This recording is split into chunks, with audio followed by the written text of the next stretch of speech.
Hello everyone, welcome back to another episode of r/ProRevenge. In today's episode, bosses try to bully and gaslight me into overworking myself.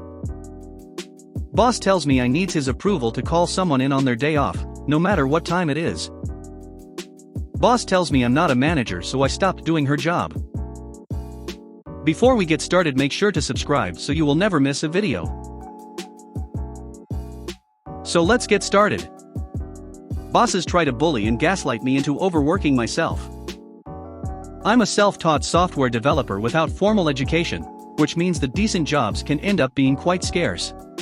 Most of my career has been spent freelancing, which worked out great for the most part, but in 2017, I was offered a position at a relatively small, 8 full-stack developers, 2 WordPress developers, and far too many managers software development company. This position wasn't glamorous, the pay was awful, $1,000 a month, and the company was 2 hours away from my house, which meant I spent 4 hours a day driving. Despite all of this, I considered the position a foot in the door and hoped it would land me a better position in the future, or at the very least I'd be able to work my way up in the company eventually. Now when I say this company had too many managers, I mean it. There were 4 directors, 2 team leads, and not a single formal project manager. The managers, who didn't code, they just handled admin/managed clients, made up nearly 40% of the company, and they each had their own ideas of what the developers should be working on. With nearly 20 big clients, some of which were local branches of multi-billion-dollar, multinational corporations or local big names, each developer had to juggle multiple projects that were supposed to be their #1 priority. Within a month of working there, and with absolutely no training, I was handed a massive project that involved writing bespoke operating software for an extremely complex piece of custom hardware with many components and modules that were supposed to communicate and work together, all on a framework I had absolutely no knowledge of or experience with. Why did we accept this project? Because one of the directors lied to the client and promised that we absolutely have people who have experience with this type of development. I asked the director why I was given the project, and raised concerns whether I'd be able to take it on since I already had 3 other big projects, again, mind you, within a month of working there, but was basically just dismissed. I brought up my concerns every time we had a meeting about it, and once even in a company-wide meeting, but I was ignored each time. To my horror, I soon learn I'm supposed to work on this project alone. About a week later, we received the 100 kg piece of custom hardware, and I'm set to work. Whoops, turns out the drivers for the hardware was poorly written, so now I have that to worry about too. I try to juggle all my projects, including rewriting the drivers and low-level code, but each time I get ahead in one project, all my other projects lag behind and I get in trouble. Eventually I put my foot down with 2 of the directors and tell them to either put me solely on the custom hardware project, CHP, from here on, to stop overpromising my delivery dates on my other projects, or put more than just me on the CHP project. I'd hoped they'd take me off my other projects, or at the very least give me some help, but instead they begrudgingly agree to essentially lie to the clients and tell them that I'm making progress even when I'm not. This does not stop the other directors from pestering me about the delivery dates though.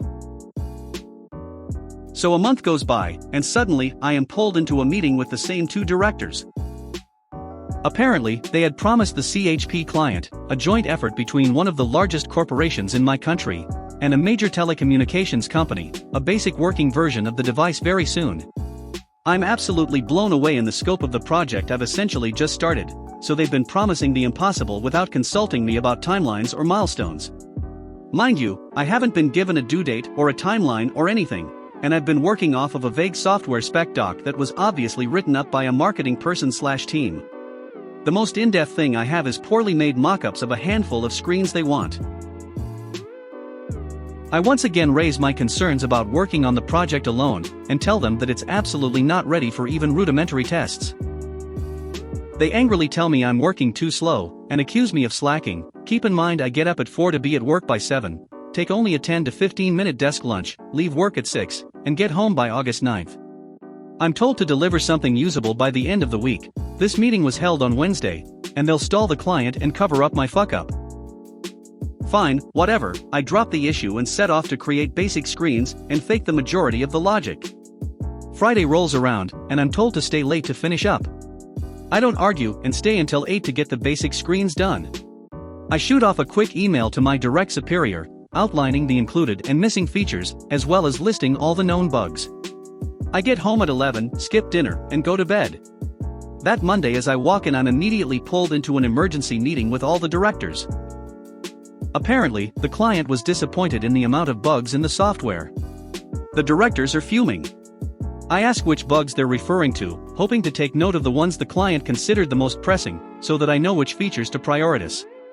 To my utter surprise, all of the things the directors list revolve around the fake logic, which I assume they failed to mention, and missing features, things not saving, security features not working, no communication, etc. I reiterate with them that this was just a mock-up, which just set off the directors more. They had told the clients this was a working alpha version. Once again, I'm floored. I get warned about my slacking and get sent back to work. For the next 2 weeks, I hustle as much as I can to get things done as soon as possible, often working late with no overtime pay. One day, I find a bug in the hardware. Most of the low-level code interacting with the boards were done by an external freelancer, that I can't fix myself, and immediately bring it up with my directors. They tell me to call the hardware guy, which I stupidly do. A week goes by, the issue hasn't been fixed, and I get the blame for it. Hardware guy denies that I called him. I have no paper trails. From then on, I only communicate with him by email, and the times I do phone him I shoot of an email to him and BCC all the directors, as well as the clients. One Tuesday I'm told I need to come in the weekend, without pay of course, but I decline because my fiance's only living grandmother was in the hospital, and we were going to make the 1-hour trip to visit her. I repeatedly make it clear I'm not coming in. The weekend rolls around, and I get a furious phone call from my direct superior, demanding to know where I am because he's at work, and he came all this way. He lives 5 minutes away, with traffic. I tell them I made it clear I wasn't coming in, but again I was fucked by my own stupidity. I never told them in writing I'm not coming in, so they continue to insist I have come in. Eventually I relented and went in on the Sunday, and make the now 3-hour drive, cutting the trip short with the reluctant blessing of my fiancée. Luckily her grant ended up being okay. Eventually, every release of the CHP ends up having more bugs, and they end up piling up faster than I can patch them because I also have to develop new features with each release. One day I'm pulled into a meeting, once again, and told that the amount of bugs is completely unacceptable, and that I need to start pulling my weight, or else they might regret hiring me. I tell them to give me more time between releases, and they promise to do so. The next day, they're all back to hounding me about when the next release is coming. Remember, I also have 3 other clients that I have to work on in addition to this shitshow. A few months go by, and I'm getting more and more stressed out, and barely keeping up with the workload. Then I get news that caused me to get absolutely reamed by my bosses. The big corporation pulled out of the deal, because the software keeps having more and more bugs, and each release is more unstable than the last. While the telecommunications company was still continuing the project, we had just lost the majority of a $100,000 per year contract. I sit there quietly and calmly while being attacked professionally, and eventually even personally. After what felt like an eternity of angry rants and threats of being fired, one director even pulled the age-old "you'll never find work in this town again" line. Apparently he knows everybody in the industry, and will make sure I don't find work again. I bring up the fact that they keep telling the clients the software is bug-free, stable, and can be considered a version they can use live. I stupidly expected them to sheepishly admit that I was right and apologize, but instead I get blamed for it even harder than before. At this point they're even accusing me of lying to them, saying I'm the one that told them the software is stable. This is completely mind-boggling, since each time one of them lies, everybody in the room knows they're lying because we all know the real story, but they just keep at it. After they all calm down, they say that I should seriously consider whether I want to keep working there or not, and that if I don't want to be there I should just leave.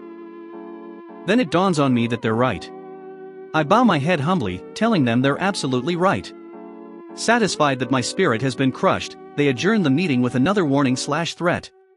The next day I hand in my letter of resignation. The company had no HR, so I just gave it to the secretary to give to my superior when they come in, since they'd taken the day off for stress reasons. I also email the letter to my superior for good measure, learning to always keep an email paper trail. I know full well that without me the client will back out and they will lose the contract, since I'm the only one familiar with the tens of thousands, potentially hundreds of thousands I never actually checked, of lines of complicated hastily written spaghetti code with no documentation. This isn't really stuff you can just look up on Stack Overflow either. I get multiple furious emails and SMSs, accusing me of all sorts of things. I only reply once in email to all the directors, with no subject or body. The only thing in the email is my photocopied notes from the last meeting, which ended with multiple notes and a few verbatim quotes regarding the fact that I should leave if I don't want to be a company man and a team player. I never heard back from them again, other than for my final, pro rata, paycheck and small benefits payout. I was at the company less than a year. According to an old colleague of mine, they did end up losing the client. The directors also apparently spent a week shit-talking me to everybody in the office. I have since freelanced a bit more, before recently starting another position at an amazing company for very decent pay and much more satisfying work. Boss tells me I needs his approval to call someone in on their day off, no matter what time it is. This happened around 20 years ago. Long and really not the most vicious compliance, but it was satisfying. I have worked for the same company for nearly 30 years. It is a small beverage company that is filled with salesmen and weekend merchandisers to work the grocery stores. The sales team was 12 account managers who have either Friday/Saturday or Sunday/Monday off. This required a team of 6 merchandisers to cover this time off and 1 lead position to help and cover time off for the team of 6. I was in the role of that lead position at the time this story happened. My boss, let's call him Ray, was one of the most difficult people in the world to deal with. The merchandisers were paid minimum wage for a very physical job that required a start time of 4:30 a.m., so it was difficult to keep good people.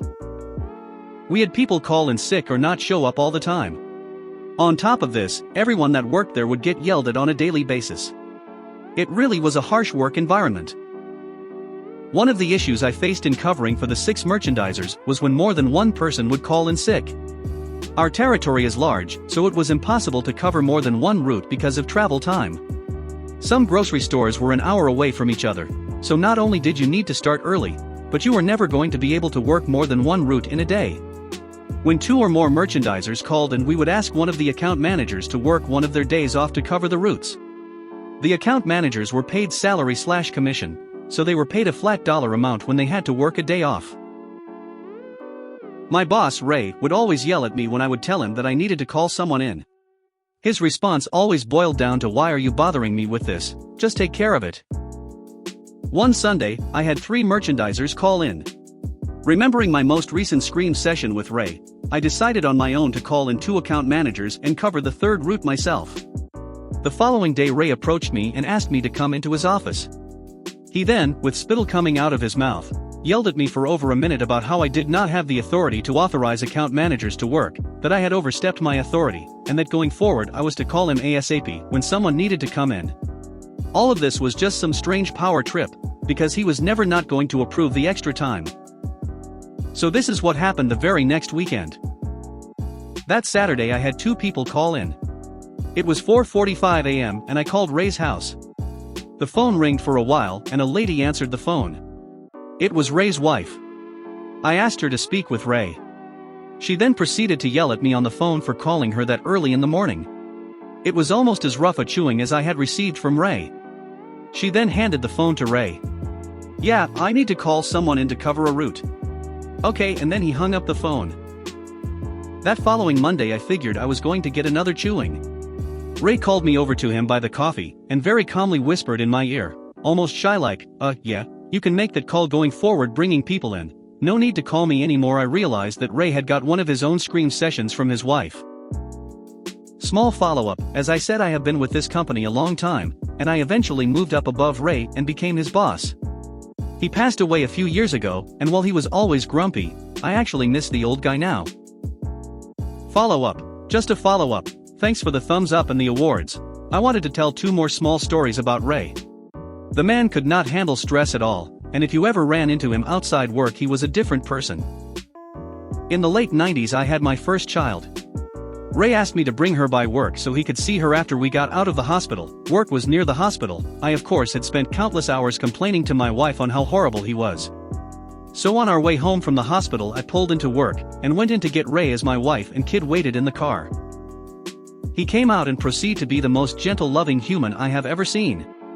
He held my daughter, cooed at her, and told my wife how wonderful she had done.